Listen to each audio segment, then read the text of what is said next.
आजचा व्हिडिओ आपण एका शॉकिंग स्टॅटिस्टिक्सने सुरू करू. भारत देश जगातलं डायबिटीस कॅपिटल बनलंय. इंटरनॅशनल डायबिटीस फेडरेशन आणि ICMRचा लेटेस्ट डेटा सांगतोय की भारतात अंदाजे 10 कोटींपेक्षा जास्त लोक हे आत्ता डायबिटिक आहेत आणि येत्या 10 वर्षात हा आकडा वाढून 12 कोटींचा टप्पा पार करण्याचा अंदाज आहे.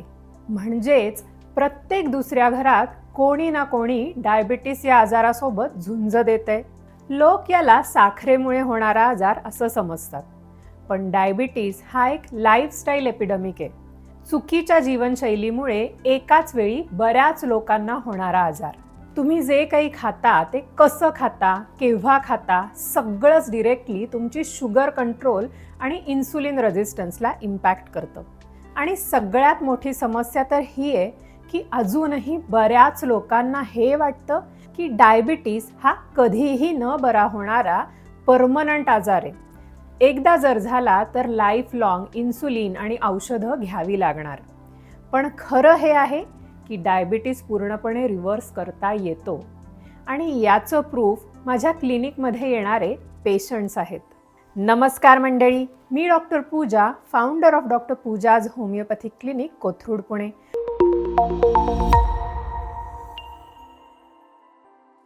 तुम्हा सर्वांचं माझ्या चॅनलवर खूप खूप मनापासून स्वागत करते. दर आठवड्याच्या शुक्रवारी होमिओपॅथी या युनिक सायन्सबद्दल आणि त्याचबरोबर skin care, hair care, health care, child care, pets care, fitness आणि न्यूट्रिशन अशा वेगवेगळ्या विषयांवर माहितीपूर्ण व्हिडिओज घेऊन मी येत असते. जर तुम्हाला सुद्धा या सगळ्या विषयांमध्ये इंटरेस्ट असेल तर चॅनलला नक्की सबस्क्राईब करा, कारण हे सगळे व्हिडिओज सोप्या पद्धतीने आपल्या मराठी भाषेत मांडण्यात येणार आहेत. आज मी तुम्हाला एक सायन्स बेस्ड प्लॅन समजवणार आहे, जो डायबिटीस फक्त कंट्रोल करत नाही तर रिव्हर्स करण्यासाठी सुद्धा मदत करतो. सगळ्यात पहिली गोष्ट ही समजणं खूप गरजेचं आहे की डायबिटीस हा साखर किंवा गोड खाण्याचा आजार नाही आहे. खूप लोकांना असं वाटतं की गोड खाल्ल्याने डायबिटीस कंट्रोल होतो, पण खरं तर डायबिटीसचं मूळ कारण हे इन्सुलिन रेझिस्टन्स आहे. इन्सुलिन एक असं संप्रेरक आहे, असा हॉर्मोन आहे जो पॅनक्रियासच्या बीटा सेल्समधून तयार होतो. नॉर्मल कंडिशन्समध्ये जेव्हा तुम्ही जेवता आणि रक्तामधली साखर वाढते, हा हॉर्मोन त्या रक्तामधल्या साखरेला पेशींच्या आतमध्ये घेऊन जायचं काम करतो, ज्यामुळे ती साखर शारीरिक एनर्जी, ऊर्जा बनवण्यासाठी कामी येईल. सोप्या शब्दात इन्सुलिन एका पोस्टमनचं, मेसेंजरचं काम करतो, जो ब्लड शुगरला कंट्रोलमध्ये ठेवायला मदत करतो. प्रॉब्लेम तेव्हा सुरू होतो जेव्हा तुमचं शरीर इन्सुलिनच्या सिग्नल्सला इग्नोर करतं, त्याकडे दुर्लक्ष करतं, ज्याला इन्सुलिन रेझिस्टन्स असं म्हणतात. इन्सुलिन रेझिस्टन्स डिटेलमध्ये समजून घ्यायचा असेल तर वरती लिंक केलेला व्हिडिओसुद्धा तुम्ही नक्की बघा. त्या व्हिडिओमधून तुम्हाला समजेल की येत्या 10 वर्षात तुम्हाला डायबिटीस होण्याची रिस्क किती आहे किंवा आहे की नाही. विचार करून बघा, तुम्ही सारखं इन्सुलिन रिलीज करता आहात, पण पेशी त्याला रिस्पॉन्स करतच नाही आहेत, पूर्णपणे दुर्लक्ष करतायत, ज्याचा दुष्परिणाम हा होतो की साखर रक्तात साठायला लागते आणि त्यामुळे पॅनक्रियाज या ग्रंथीला अजून इन्सुलिन बनवण्याचं जास्तीचं काम लागतं. हळूहळू हे तुमच्या मेटाबॉलिक सिस्टीमला ओव्हरलोड आल्याने एक्झॉस्ट करतं, दमवतं आणि इथूनच डायबिटीसच्या सगळ्या कॉम्प्लिकेशन्सची सुरुवात होते. हाय ब्लड शुगर तुमच्या नर्व्स, किडनीज, डोळे, लिव्हर आणि हार्टला डायरेक्ट डॅमेज करते आणि म्हणूनच डायबिटीस हा फक्त साखरेचा आजार नाहीये, हा एक सिस्टमिक डिझीज आहे जो शरीरातल्या प्रत्येक अवयवाला इम्पॅक्ट करतो. दुसरा मेजर फॅक्टर आहे क्रॉनिक लो ग्रेड इन्फ्लमेशन. जेव्हा तुम्ही रोज प्रोसेस्ड फूड, रिफाईंड कार्बोहायड्रेट्स आणि अनहेल्दी फॅट्स खाता, ज्यामुळे तुमच्या शरीरात मायक्रो इन्फ्लमेशन सुरू झालेलं असतं, जे इन्सुलिन रेझिस्टन्स अजून वाढवण्याचं काम करतं. म्हणून डायबिटीसचा रूट कॉज, त्याचं मूळ कारण हे क्रॉनिक इन्फ्लमेशन म्हणजेच सूज आणि इन्सुलिन रेझिस्टन्स आहे. याचं सोल्युशन फक्त औषध घेणं नाही आहे. आपलं लाईफस्टाईल बदलून आपल्या काम न करणाऱ्या पेशींना परत कामाला लावणं आणि शरीरातलं इन्फ्लमेशन कमी करणं हे आहे. डायबिटीसला रिव्हर्स करण्यासाठी फक्त औषधं घेणं किंवा आहारातून साखर संपूर्णपणे काढून टाकणं हे पुरेसं नाही आहे. याची सगळ्यात पहिली पायरी ही आहे की आपल्या रोजच्या सवयींना समजून घेणं आणि त्या सुधारणं. यामधले जास्तीत जास्त लोक हे सकाळच्या पहिल्या मीलपासूनच चुका करतात. तुम्हाला विश्वास बसणार नाही, पण सकाळचा नाश्ता हे एक असं मील आहे जे तुमचा येणारा संपूर्ण दिवस कसा असेल हे ठरवतो. जर सकाळचा नाश्ता चुकला तर संपूर्ण दिवसाची एनर्जी आणि शुगर लेवल्स या डिस्टर्ब होतात. चला बघूया त्या 4 कॉमन चुका ज्या मी माझ्या डायबेटिक पेशंट्समध्ये दररोज बघते. चूक क्रमांक 1, सकाळचा नाश्ता न करणे किंवा फक्त चहा आणि बिस्किट्स खाणे. सगळ्यात जास्त कॉमन चूक ही आहे की लोक सकाळचा नाश्ता एक तर करतच नाहीत किंवा 1 कप चहा आणि सोबत काही बिस्किट्स किंवा एखादी चपाती, पाव खाऊन निघून जातात. रात्रभराच्या फास्टिंग नंतर सकाळी तुमच्या शरीराला एका बॅलन्स्ड मीलची आवश्यकता असते. पण जेव्हा तुम्ही दिवसाची सुरुवात चहा आणि रिफाइंड बिस्किट्स खाऊन करता, ज्यामुळे तुमची ब्लड शुगर विनाकारण स्पाइक करते आणि मग क्रॅश होते, हाच शुगर रोलर कोस्टर डायबिटीस वाढवण्याचं काम करतो. चूक क्रमांक 2, फळांचे ज्यूस आणि स्मूदी बोल्स. काही पेशंट्स एकदम प्राऊडली सांगतात की डॉक्टर, मी तर रोज फ्रेश फळांचा ज्यूस घरी बनवून पितो. पण तुम्हाला हे समजणं गरजेचं आहे की ज्यूसमध्ये नॅचरल फायबर ऑलमोस्ट 0 असतात, अजिबात नसतात, ज्यामुळे फक्त फ्रक्टोज ओव्हरलोड तुमच्या रक्तात दिसतो आणि हे फ्रक्टोज तुमच्या लिव्हरमध्ये जाऊन डायरेक्ट फॅटमध्ये म्हणजेच चरबीच्या स्वरूपात साठून राहतं आणि फॅटी लिव्हर व डायबिटीस दोन्हीची रिस्क वेगाने वाढवायला सुरुवात करतं. म्हणून ज्यूस न करता फळं डायरेक्ट खाणं नेहमी एक चांगला पर्याय आहे. चूक क्रमांक 3, प्रोटीन नसलेला नाश्ता करणं. तुमचं सकाळचं पहिलं मील जर फक्त रिफाइंड कार्ब्स आणि हेवी शुगर असेल तर त्यामुळे तुम्हाला जास्त वेळेसाठी पोट भरल्यासारखं वाटणार नाही आणि शुगर स्टॅबिलिटी सुद्धा देणार नाही. त्यामुळे प्रोटीनचा रोल इथे खूप महत्त्वाचा आहे. अंडी, पनीर, डाळी, स्प्राउट्स या सगळ्या गोष्टी साखर रक्तात हळूहळू रिलीज करतात आणि दिवसभराच्या एनर्जी लेवल्सला स्टेबल ठेवतात. प्रोटीनशिवाय ब्लड शुगर कधीच स्टेडी राहू शकत नाही. चूक क्रमांक 4, उशिरा नाश्ता करणे. बरेच लोक आपलं पहिलं मील 11 वाजता किंवा 12 नंतरच घेतात. पण फास्टिंग नंतर म्हणजेच रात्रभराच्या उपवासानंतर जर तुम्ही शरीराला जास्त उशिरा जेवण देता तेव्हा कॉर्टिसोलसारखे स्ट्रेस हॉर्मोन्स वाढतात आणि हे स्ट्रेस हॉर्मोन्स इन्सुलिन रेझिस्टन्सला खूप जास्त वाढवतात. म्हणूनच अर्ली मॉर्निंग सकाळी लवकर प्रोटीन रिच बॅलन्स्ड नाश्ता करणं नेहमीच जास्त फायद्याचं असतं, स्पेशली डायबिटिक पेशंटसाठी. सकाळच्या या चुका छोट्या छोट्या वाटत असतील, पण याकडे दुर्लक्ष करण्याचा अर्थ आहे डायबिटीसला दररोज 1 पाऊल जवळ आणणं. जोपर्यंत तुम्ही या चुका सुधारण्याचा प्रयत्न करणार नाही, कोणतंही औषध तुम्हाला कायमची मदत करू शकणार नाही.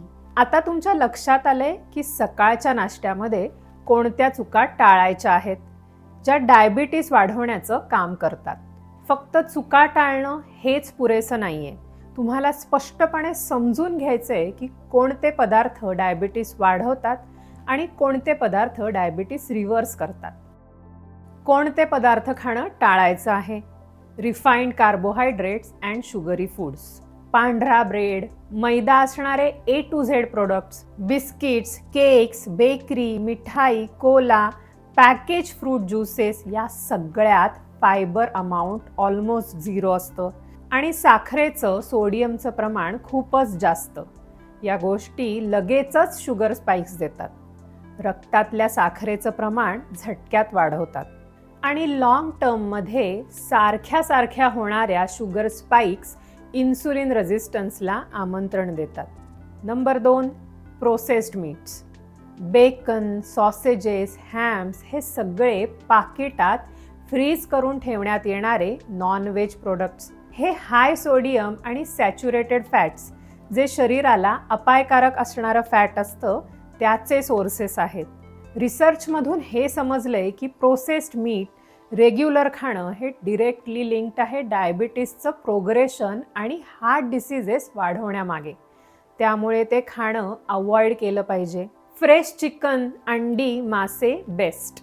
Number 3, ready to eat packaged meals आणि सॉसेस. मायक्रोवेव्हमध्ये गरम करून खाल्लेले अन्नपदार्थ, इन्स्टंट नूडल्स, पॅकेज ग्रेव्हीज किंवा फ्रोझन कटलेट्स सगळ्यात प्रिझर्वेटिव्ज, रिफाईंड तेल आणि लपलेली साखर खूप जास्त प्रमाणात असते, ज्याने लिव्हर आणि पॅनक्रियास दोन्ही अवयवांवर मेटाबॉलिक स्ट्रेस वाढतो. नंबर 4, दारूचं सेवन करणे. दारू हे डायबिटीसच्या पेशंटसाठीचं विष आहे. लिव्हरमध्ये साठणाऱ्या फॅट्सचं प्रमाण वाढवण्याचं काम दारू करते, ब्लड शुगर फ्लक्च्युएशन्स क्रिएट करते आणि इन्सुलिन सिग्नलिंगला डिस्टर्ब करते. Number 5, dry fruits. Dry fruits एक सायलेंट ट्रॅप आहे. मनुके, बेदाणे, खजूर, अंजीर सगळ्यातच हाय कॉन्सन्ट्रेशनमध्ये जास्त प्रमाणात साखर असते. जेव्हा तुम्ही मुठभर मनुका, खजूर किंवा ड्राय अंजीर खाता, त्यामधून 3 ते 4 फळांच्या बरोबरीने साखर शरीरात जाते, जे लगेचच साखरेचा स्पाइक शरीरात आणतं. खायचंच असेल तर रॉ नट्स खा, ड्राय फ्रूट्स नाही. आता आपण असे पदार्थ बघू जे आहारात कायम ठेवल्याने डायबिटीस रिव्हर्स होण्यासाठी मदत होते. फेनुग्रीक, मेथी दाणा. फेनुग्रीक म्हणजेच मेथ्या किंवा मेथी दाणे. पाण्यात भिजवून ठेवलेल्या मेथीच्या बिया किंवा मेथी पावडर पाण्यात मिक्स करून नियमित याचं सेवन करणं ही एक प्रूव्हन गोष्ट आहे, जी इन्सुलिन सेन्सिटिव्हिटी सुधारण्याचं काम करते. हा टाइम टेस्टेड नॅचरल सपोर्ट आहे, जो क्लिनिकली सुद्धा काम करतो. सिनमन, दालचिनी. दालचिनीमध्ये असणारे कंपाऊंड्स ग्लुकोज मेटाबॉलिझमला सुधारण्याचं काम करतात. रोज अर्धा छोटा चमचा तुमच्या आहारात ॲड केल्याने शुगर स्टेबल राहण्यासाठी मदत होते. टर्मरिक, हळद. हळदीमध्ये असणारा ॲक्टिव्ह प्रिन्सिपल किंवा ॲक्टिव्ह इन्ग्रेडियंट, ज्याला क्युरक्युमिन असं म्हणतात, हे क्रॉनिक इन्फ्लमेशन कमी करण्याचं काम करतं. जेव्हा तुमचं इन्फ्लमेशन कमी होतं, इन्सुलिन रेझिस्टन्स आपोआपच सुधारतो. High fibre vegetables. फायबरचं प्रमाण जास्त असणाऱ्या भाज्या जसं की दुधी भोपळा, दोडका, काकडी, गाजर, पालक, मेथी, ब्रोकोली, फ्लॉवर, कोबी हे सगळंच सोल्युबल फायबर शरीराला मिळवून देतं. फायबरमुळे शुगर ॲब्सॉर्प्शन स्लो होतं आणि गट मायक्रोबायोमसुद्धा हेल्दी राहण्यासाठी फायबरची मदत होते. Whole grains and millets. धान्य, भरडधान्य किंवा तृणधान्य. Quinoa, steel cut oats, rolled oats, brown rice कमी प्रमाणात, ज्वारी, बाजरी हे सगळे कॉम्प्लेक्स कार्बोहायड्रेट्स आहेत, ज्याचा ग्लायसेमिक इंडेक्स लो असतो, म्हणजे साखर हळूहळू स्लोली रक्तात जाते आणि शुगर स्पाइक्स येत नाही. म्हणजेच अचानक रक्तातली साखर प्रमाणापेक्षा जास्त कमी वेळात वाढत नाही. Pulses and lentils. डाळी, उसळी आणि कडधान्य. मुगाची डाळ, मसूरची डाळ, चना डाळ हे प्लांट प्रोटीन्सचे सोर्सेस आहेत, म्हणजेच शाकाहारी प्रथिनांचे प्रकार. प्रोटीन आपलं पोट जास्त वेळेसाठी भरून ठेवण्याचं आणि रक्तातल्या साखरेला योग्य प्रमाणात स्टेबल ठेवण्याचं काम करतं. प्रोटीनसोबत नेहमी सॅलेड खाल्लंच पाहिजे. Nuts and seeds. वेगवेगळ्या प्रकारच्या पौष्टिक बिया. बदाम, अक्रोड, चिया सीड्स, फ्लेक्स सीड्स, सूर्यफूल बी, पंपकिन सीड्स हे ओमेगा 3 आणि हेल्दी फॅटचे सोर्सेस आहेत. हे इन्फ्लमेशन कमी करून शुगर कंट्रोल करण्यासाठी मदत करतात. पण लक्षात ठेवा, पोर्शन कंट्रोल असला पाहिजे. मूठभर नट्स पुरेसे असतात संपूर्ण दिवसभरासाठी. Fish and lean protein. मासे आणि कमी चरबी असणारे प्रथिनांचे प्रकार. मासे, अंडी, चिकन. शाकाहारी लोकांमध्ये पनीर, टोफू, मोड आलेले मूग, दही सारख्याच प्रकारे फायद्याचे ठरतात. डाळींसाठी एक गोष्ट कायम लक्षात ठेवा, डाळ प्रथिनांसाठी एक चांगला पर्याय आहे, पण कधीही तो एक संपूर्ण कम्प्लीट प्रोटीन सोर्स नाही बनू शकत, कारण त्यामध्ये सगळेच इसेन्शियल अमायनो ॲसिड्स नसतात आणि 100 ग्रॅम डाळीमध्ये 24 ग्रॅम प्रोटीन नक्कीच असतं. पण 100 ग्रॅम डाळ बनवण्यासाठी 3 ते 4 वाट्या डाळ लागते, जी एका व्यक्तीसाठी खाणं अवघड आहे. त्यामुळे जर तुम्ही डाळीला एक हाय प्रोटीन सोर्स मानून खात असाल तर पनीर, टोफू किंवा मोड आलेल्या उसळींसोबत खा. आता बघूया हेल्दी फॅट्स. शरीराला उपयुक्त असे स्निग्ध पदार्थ म्हणजेच healthy fats. Extra virgin olive oil आणि अवोकाडोसारखे मोनो अनसॅच्युरेटेड फॅट्स इन्सुलिन रेझिस्टन्सला कमी करण्यासाठी मदत करतात.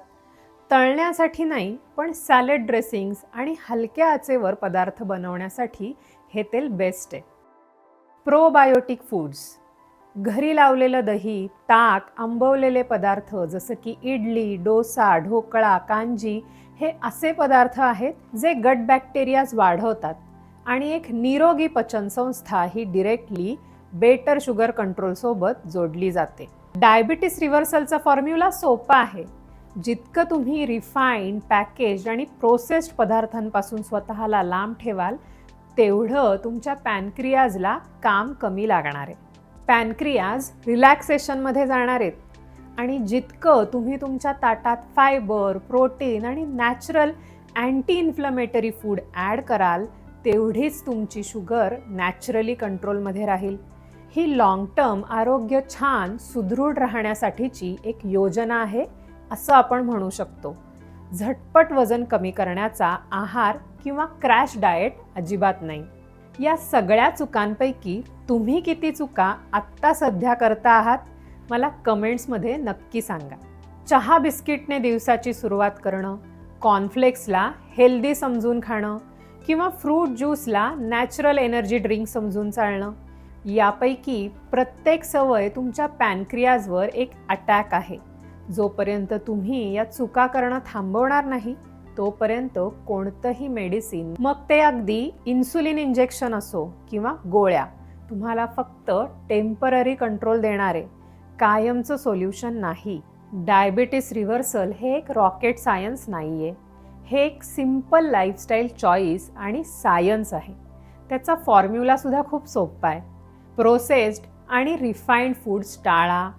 फायबर, प्रोटीन आणि अँटी इन्फ्लमेटरी फूड्स खा. जेवणाच्या वेळा फिक्स ठेवा. पाणी योग्य प्रमाणात प्या. शारीरिक हालचाल वाढवा. मी माझ्या क्लिनिकमध्ये रोज पेशंट्स बघते जे 5-6 वर्षांपासून औषधं घेत आहेत, पण ते त्यांचं जेवणाचं ताट, आपलं रुटीन, रोजची दिनचर्या आणि माइंडसेटला बदलत नाहीत. पण जेव्हा ते या गोष्टींवर काम करायला सुरुवात करतात, तेव्हा फक्त 5 ते 6 महिन्यातच होमिओपॅथिक औषधांच्या मदतीने त्यांची शुगर इम्प्रूव्ह होते. या सगळ्या अन्नपदार्थांवर जर तुम्ही खर्च करायला सुरुवात केली तर तुमची दवाखान्याची, मेडिकलची बिलं 100% कमी होणार आहेत, ही माझी गॅरंटी आहे. चॉईस तुमचा आहे, कारण हे सगळे बदल केल्याने तुम्हाला तुमची क्वालिटी ऑफ लाईफ परत मिळणार आहे.